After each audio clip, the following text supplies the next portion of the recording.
தமிழகத்தின் முன்னாள் முதல்வரும் அனைத்திந்திய அண்ணா திராவிட முன்னேற்றக் கழகத்தின் ஒருங்கிணைப்பாளராக இருக்கக்கூடிய பன்னீர்செல்வம் அவர்கள் நேற்று நெல்லை மாவட்டம் சேரன் மகாதேவி என்ற பகுதியில் நிர்வாகிகளின் ஆலோசனை கூட்டத்தில் கலந்து கொண்டார். இந்த நிலையில்தான் தற்பொழுது கூட்டத்தில் கலந்து கொள்வதற்காக கிளம்பிய பொழுது திடீரென்று அவருக்கு தலை சுற்றல் ஏற்பட்டு இதனையடுத்து அவர் ஓட்டல் அறையில் ஓய்வு எடுத்து கொண்டிருந்த பொழுது உடனடியாக மருத்துவர் அழைக்கப்பட்டு அவருக்கு சிகிச்சையும் அளிக்கப்பட்டது.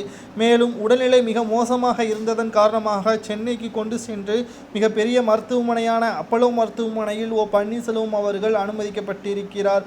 உடல்நிலை மிக மோசமாக இருப்பதாகவும் தமிழகம் முழுவதும் சுற்றுப்பயணம் மேற்கொண்டு வரும் நிலையில் உடலமைப்பு சரியில்லாத காரணத்தினால் தற்பொழுது ஓய்வில் இருக்க வேண்டி மருத்துவர்கள் அறிவுரையும் செய்திருக்கிறார்கள். ஆனால் தமிழகத்தின் அனைத்திந்திய அண்ணா திராவிட முன்னேற்ற கழகத்தை துரோகிகளிடம் இருந்து எடப்பாடி பழனிசாமி அவர்களிடம் இருந்து மீட்டெடுப்பதற்காக உரிமை மீட்பு குழு என்ற தொடங்கி பன்னீர்செல்வம் அவர்கள் தமிழகம் முழுவதும் பிரச்சாரம் செய்து கொண்டிருக்கக்கூடிய நிலையில் தனது உடலையும் பெரிதாக கருத்தில் கொள்ளாமல் பன்னீர்செல்வம் அவர்கள் பிரச்சாரம் செய்ததன் காரணமாகத்தான் தலை சுற்றல் மற்றும் வயிற்றுப்போக்கு போன்ற உபாதைகள் ஏற்பட்டிருப்பதாக மருத்துவர்கள் தற்பொழுது தகவலும் தெரிவித்திருக்கிறார்கள்.